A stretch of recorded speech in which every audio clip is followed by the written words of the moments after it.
Hello there everyone. In this video we're going to take a look at using watercolor markers.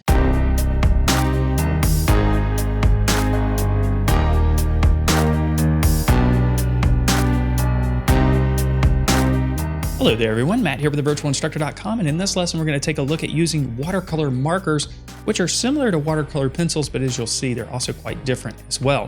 Now if you're new to the channel or you haven't done so yet, I suggest that you subscribe to the channel and click on that bell notification button.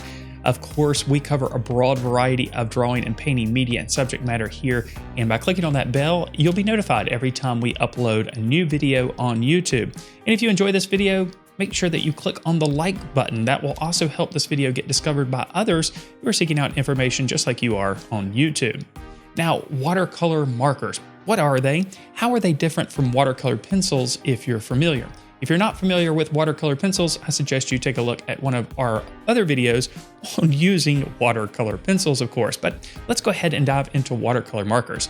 For this lesson, I will be going through some of the characteristics of watercolor markers, giving you some tips on how to use them, and we're also going to create an image from start to finish. We're going to create an image of a seashell, and we're going to embellish it with a little bit of pen and ink as well. Ink and watercolor, of course, are a perfect combination, and in this case, the watercolor markers and the pen and ink are also a great combination as well. So we'll start off by taking a look at some of the characteristics of watercolor markers, and then we'll dive into the demonstration. For this lesson, I'll be using Promarker watercolor markers by Winsor & Newton. I picked up a 12 color set, which really has as many colors as you probably will need. These markers, of course, feature two tipped ends. One is more like a traditional fine tip marker, and the other side is more like a brush, as you can see here. I actually prefer the brush side of the marker. And just like you'll find on the side of tube watercolor paints, you'll find information about each color, such as its permanence and transparency. Now for this demonstration, we'll go ahead and take a look at a few of the techniques you might use to apply watercolor markers to the surface. We'll start by making marks directly to 140-pound cold press watercolor paper using Prussian blue hue. Then we can activate the application on the surface by adding a bit of water with a brush. Now it's important to note that you do have to activate the material on the surface quickly after applying it. Once it's dried, it becomes fairly permanent. But just like with other watercolor paints, you can lift up a bit of color using a paper towel after adding a bit of water. Mixing is also a breeze. As you can see here, we're combining a bit of blue and red to create a purple, and just by moving the water over the surface after we've applied a bit of blue and red on the surface, we create a somewhat transparent purple here. Now you can also apply the markers as you would in a similar way with traditional watercolor. In this case, I'm applying a bit of the Prussian blue hue to a metal tin and then just lifting the color like I would watercolor from a cake, for example, and applying it to the surface. You can also apply a bit of water to the tip of the marker and then bring the brush down to the surface to make marks as well. So you can see here with these four examples, for the most part, watercolor markers behave like traditional watercolor. There's just an extra step or two involved, of course. We can also apply a bit of water to the surface and then use the marker on the wet surface to create wet into wet effects. As you can see, this creates an interesting texture, but of course, you lose quite a bit of control, as you would normally with any wet into wet technique. All right, now that we've taken a look at some of the characteristics of watercolor markers and I've given you some tips on how to use them, let's go ahead and create an entire drawing from start to finish using watercolor markers and pen and ink. We'll create this image on 140-pound hot press watercolor paper. Hot press watercolor paper differs from cold press paper since it has a smoother surface. This will work a little bit better with our pen and ink applications. We'll start with a 2H graphite pencil, lightly sketching out the basic shape or form of our shell here. I'm just looking at the overall shape and not really thinking too much about the outer contours, but more so the shape or form of the shell. I like to construct my drawings in this way. Laying out a drawing in this manner leads to greater accuracy, and it's also a lot quicker as well. Most beginning artists start with the contour lines or outlines, and if you just draw and concentrate on the contour lines, sometimes that can lead to some distortion. It also slows you down a bit. So if we can break an object down into basic shapes and then concentrate on the contour lines, we usually see a greater level of success. Now that I've got the basic shape in place on the paper, now I can develop the contour lines or the outlines. You can see I'm placing a little bit more pressure on the pencil, since the lines are a little bit darker and easier to see. I'm still not putting too much pressure on the pencil. The last thing I want to do is put so much pressure on the pencil that I create small indentations in the surface of the paper. This, of course, could show up when we start applying the watercolor later in the process.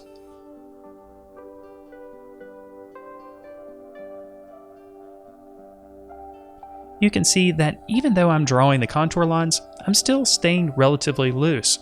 I'm defining the contours using several different lines instead of just one defined line. This, of course, leads to greater accuracy as well, and it helps you to stay loose with your drawing. If your drawing is too tight, it can look a little bit over-controlled and unnatural. That's why I like to use looser lines, especially in the beginning stages of a drawing. I'm going to define some of the cross contour lines here and there. As you can see here, there are some patterns on the shell and they flow over the form of the shell. These types of cross contour lines are very easy to identify, and we'll use these cross contour lines when we add the shading with pen and ink, and also when we develop the patterns on the outside portion of the shell.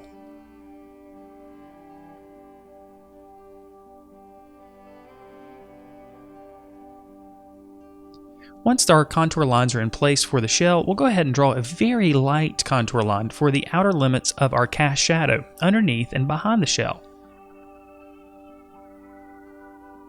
Now we're ready for our pen and ink applications. Of course, when you're combining any type of watercolor media, whether it's watercolor markers or traditional watercolor, you can apply the pen and ink before you apply the watercolor, or you can apply it after. It's really a personal preference. In this case, we're going to start with pen and ink applications. We're going to apply some of the watercolor markers, of course, and activate it, and then we'll go back and do some enhancements to our pen and ink drawing. In this case, I'm using Staedtler's pigment liner pens for this drawing, and I'm using the 0.1mm pen to do all of our ink work. As you can see here, I'm concentrating mainly on the contour lines, but I am adding a few hints of shadow and texture here and there.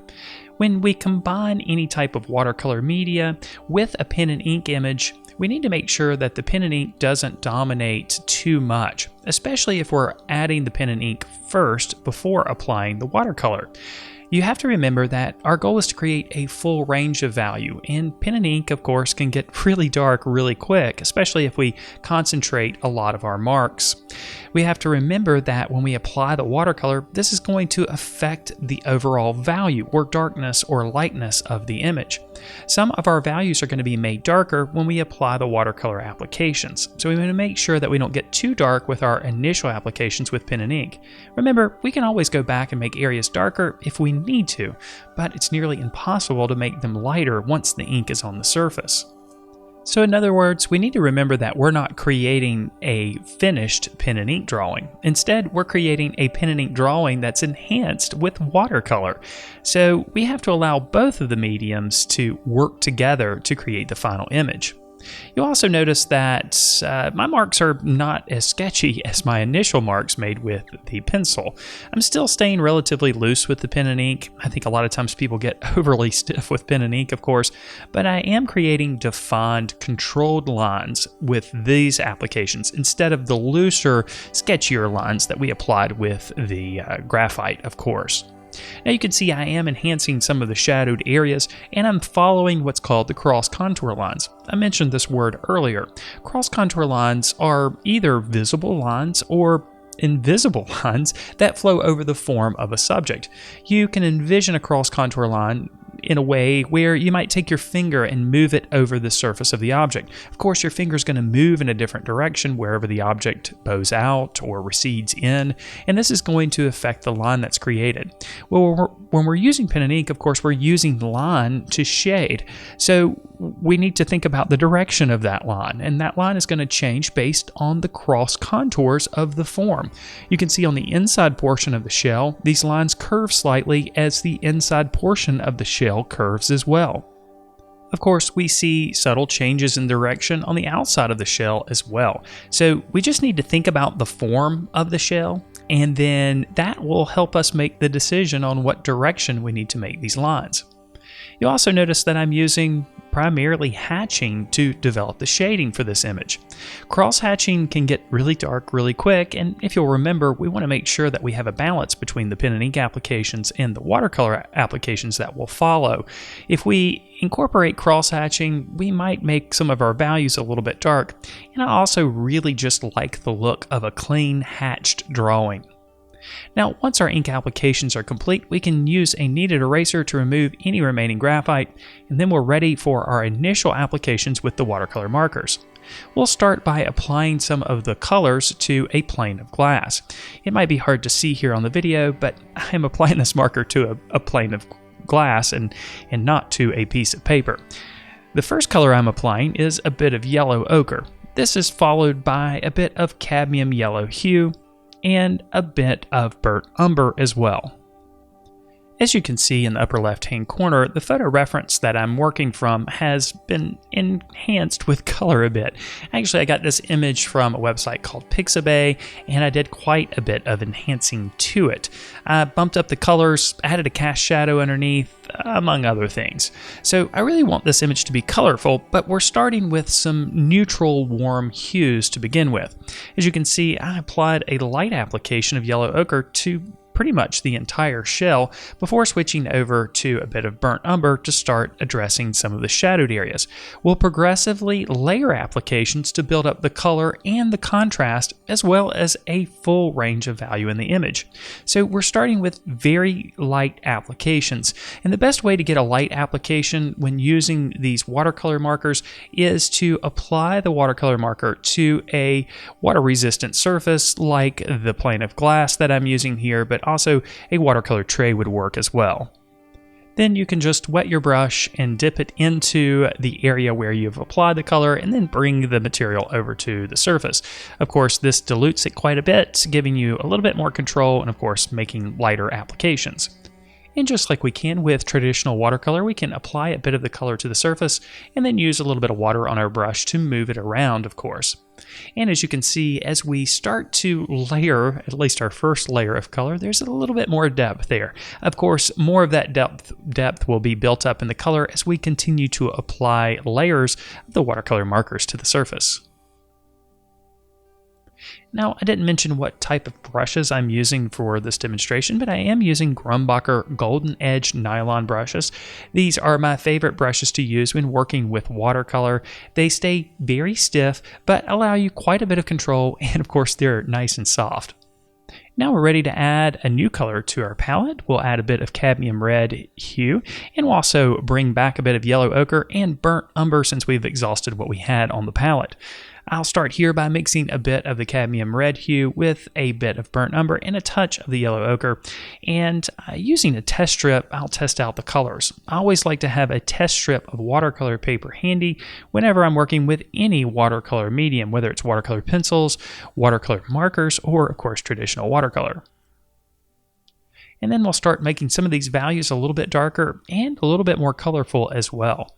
Here again, we'll start by applying somewhat of a heavier application and then move that application around with a bit of water on the brush. And as you'll notice, as I'm making these marks, I'm trying to pull strokes in the same direction as the marks I made with the pen and ink. Of course, we'll remember that these are called cross contour lines. So in essence, these cross contour lines not only help to develop the value which leads to the illusion of form, but they also help us to better understand the form or communicate the form to our viewer based on the direction that these strokes go. We'll also go ahead and enhance some of the shadow in the opening.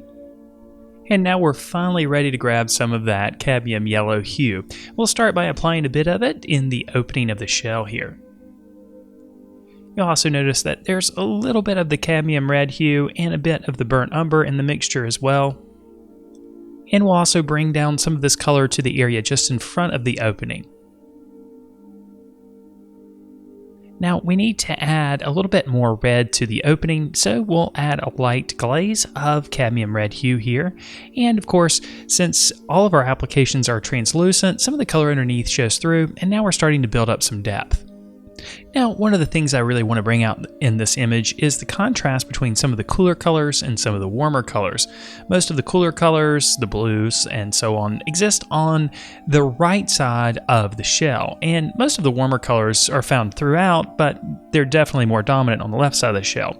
So we're going to mix a little bit of the cerulean blue hue, a bit of the Prussian blue hue as well, to create a blue and start applying it to some of the shadowed areas on the shell. And when we do so, we start to see some of that contrast between some of the orange natural hues that we see and also more of those bluish shadows that we see as well.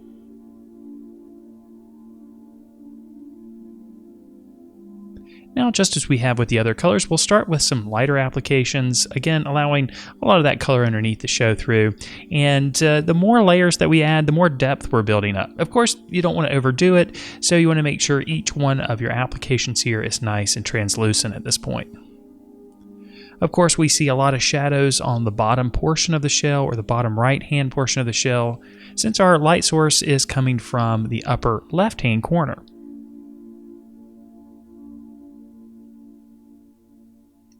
Now next I'm going to introduce a little bit of purple here as we continue to make our shell a bit more colorful. This is a bit of dioxazine violet.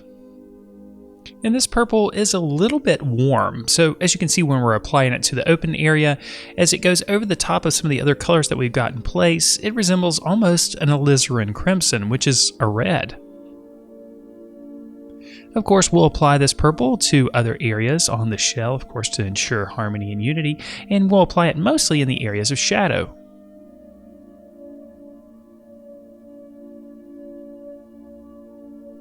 Now, of course, at this point, we're starting to build up some of the color in the depth, and our shell is looking a bit more interesting, but now we need to start thinking about pushing the value range a little bit further. So we're going to start making the shadows a little bit darker by mixing a bit of the ivory black with a bit of the Prussian blue, and we'll start making some of our shadowed areas a little bit stronger. It's important to note that with any colored media, you have to be careful with the color black because it is such a strong color. It can make our images appear flat, but when mixed with another color or layered over the top of other colors that we have in place, like we see here, we create a much more natural shadow.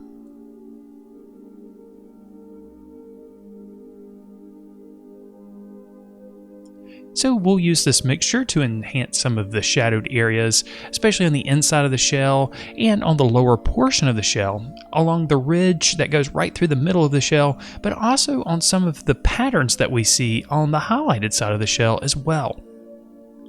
And of course, as each layer dries, we can always go back and make the values a little bit darker or make the colors more intense. Now we're ready to start applying some of the watercolor marker without using the palette. So in this case, I'm going to apply a bit of the burnt umber directly to the surface. We'll of course apply this in areas where the color is most intense. So these areas of course include some of the patterns on the left and right side of the shell and along the shadowed areas on the openings or within the openings.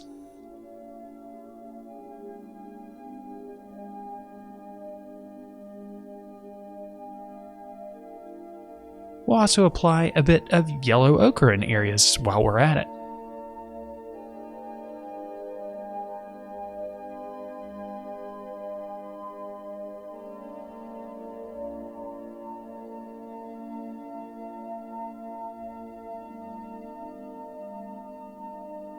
Now, before these direct marker applications dry completely, we'll need to activate these with a bit of water.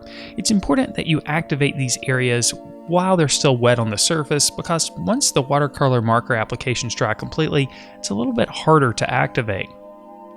You can see here that as I activate these areas with water, I'm pulling my brush strokes in the direction that flows along the same contours as the form of the shell. So this is going to be different for different sections of the shell itself.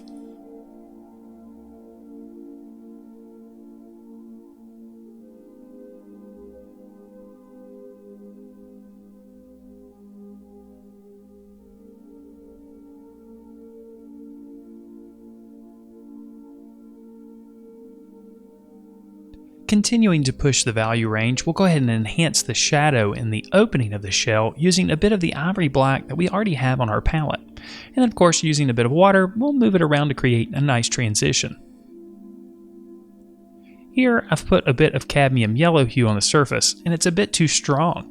So just like with traditional watercolor, we can add a bit of water to it and then use a paper towel to just gently dab it from the surface.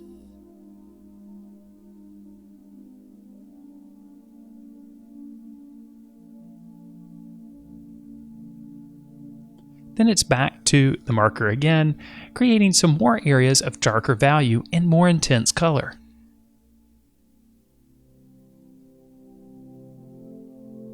We'll also go ahead and strengthen up that shadow in the opening, and then activate it with water.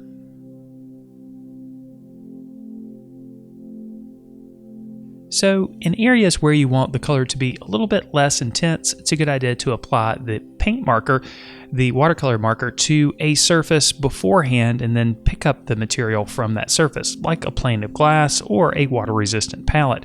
In areas where you want the color to be a bit more intense, of course, you're free to apply the marker directly to the surface and then activate it with water applied with a brush. We'll go ahead and continue working on adding a bit more color and also broadening the range of value, this time with a bit more of the purple.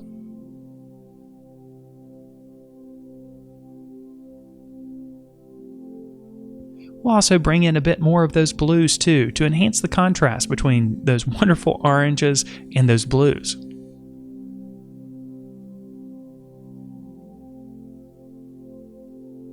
So this subject is a great example of a white subject that we can pull out some color in. For example, a lot of times we think of white objects as just being white, but if we look closely, we'll notice subtle colors there. And sometimes when we're doing a color image of a white object, it's a good idea to exaggerate those colors. Now we're ready to go ahead and address the cast shadow. I want the cast shadow to be cooler, so I'm going to start here with a bit of the cerulean blue hue.